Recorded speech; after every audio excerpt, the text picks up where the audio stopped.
Quels sont les signes qui montrent que vous êtes trop dur avec vous-même? Donc aujourd'hui, je vais vous révéler les 8 signes que j'ai identifiés qui montrent que vous êtes trop dur avec vous-même et comment adoucir votre rapport à vous-même.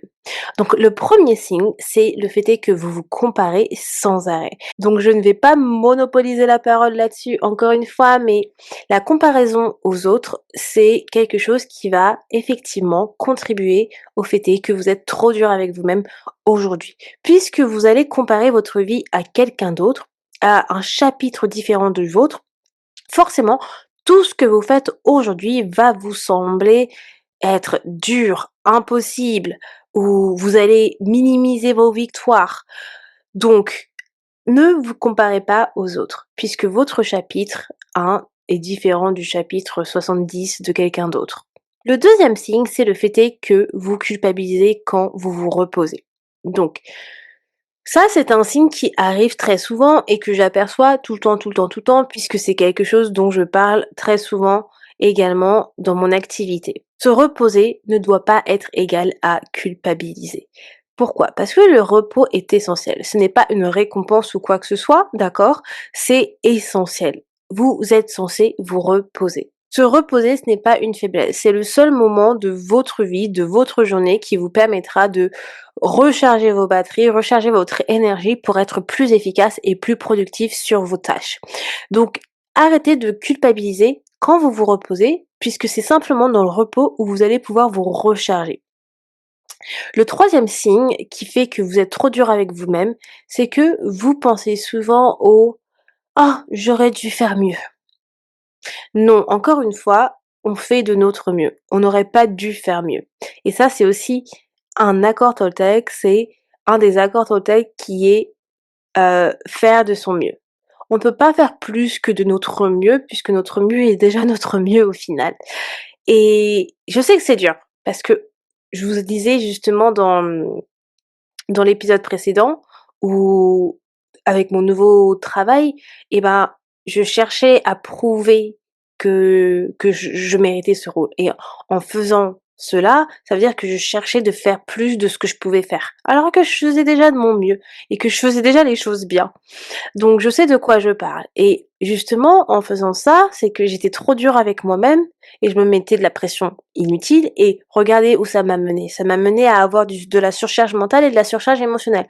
Donc ça n'a pas mené à du positif et quand vous pensez que vous aurez dû faire mieux et ben, vous êtes trop dur avec vous-même parce que votre mieux est déjà assez.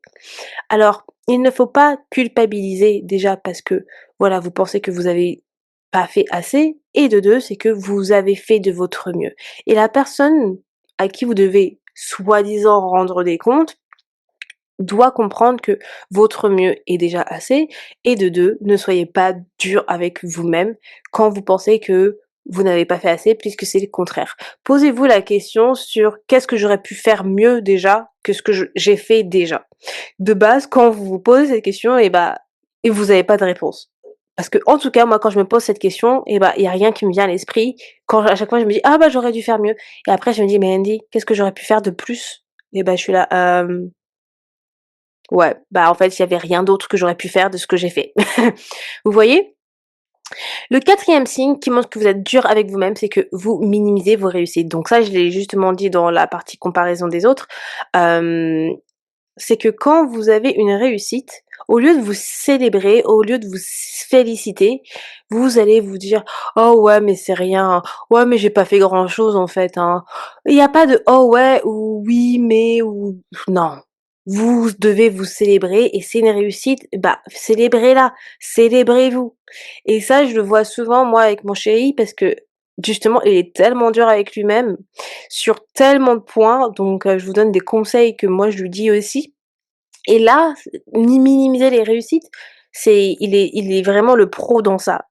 Mais juste pour vous dire à quel point il ne se félicite pas. Et c'est pourquoi j'ai intégré les vendredis flashback sur Instagram, où une fois à la fin du mois, on célèbre nos petites victoires. Et vous partagez avec moi vos petites victoires si vous le souhaitez. Et ça, en fait, ça permet justement de revenir en arrière et de se dire: «Ah ouais, mais en fait, j'ai eu ça et ça fait du bien, en fait».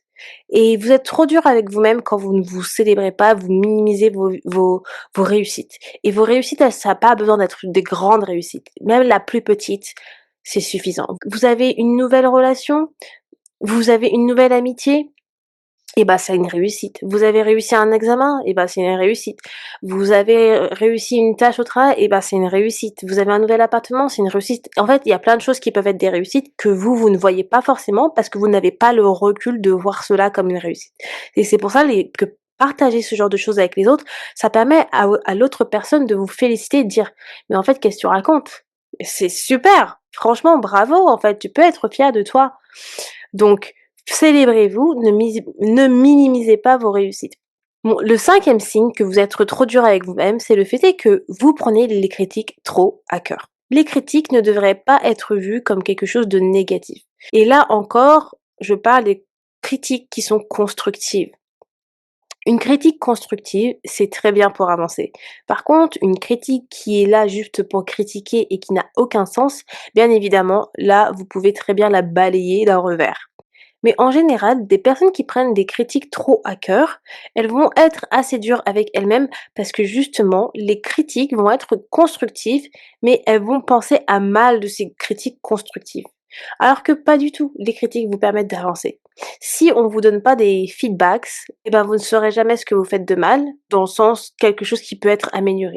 Donc à partir du moment où vous prenez les critiques à cœur, c'est là où on voit que vous êtes trop dur avec vous-même parce que vous ne voyez pas la critique comme quelque chose de constructif, mais vous voyez la critique plutôt comme une attaque et comme si vous avez fait quelque chose de mal, comme si vous avez fait une grosse erreur, quelque chose de la sorte, alors que c'est absolument pas ça.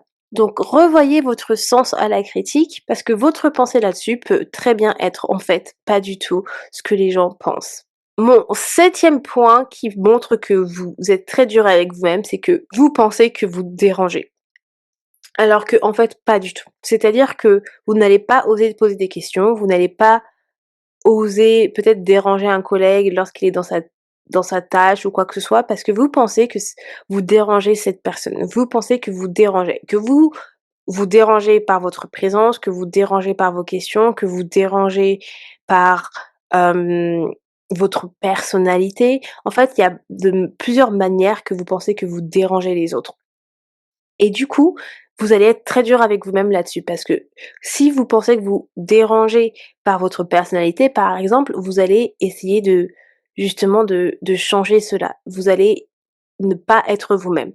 Si vous pensez que vous dérangez par votre présence, vous allez moins vous montrer. Si vous pensez que vous dérangez simplement par les questions, du coup, vous allez moins poser de questions, vous allez être plus introverti à ce niveau-là.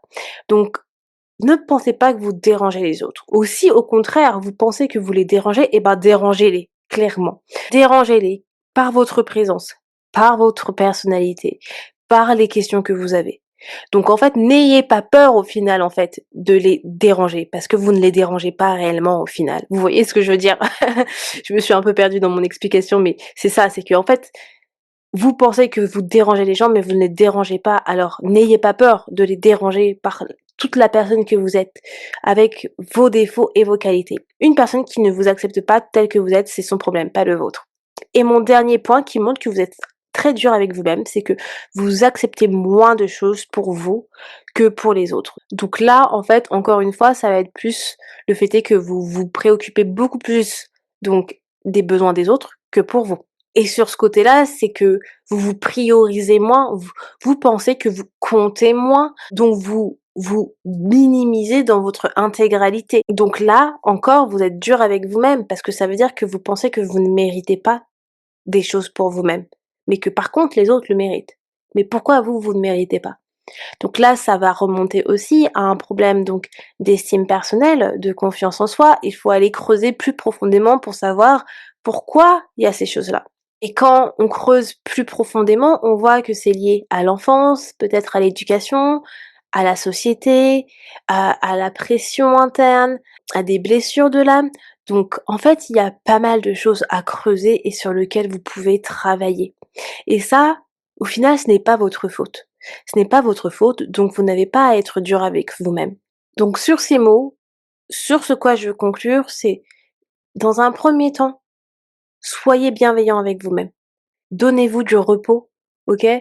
Parlez-vous comme une amie, parlez-vous avec de la douceur chaque jour. Faites en sorte d'être votre meilleure amie avant d'être la meilleure amie de quelqu'un d'autre et apprenez à vous aimer.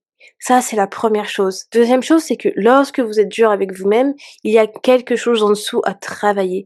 Ça montre quelque chose de plus profond que vous pouvez travailler avec une coach, que vous pouvez travailler avec une thérapeute ou même travailler par vous-même si vous avez des méthodes et vous savez comment vous y prendre. Mais il y a quelque chose sous-jacent qui fait que, OK, il y a peut-être vraiment un manque d'estime, il y a peut-être un manque d'amour de soi, il y a peut-être des blessures qui sont toujours là, des croyances, enfin. Bref, vous voyez où je veux en venir.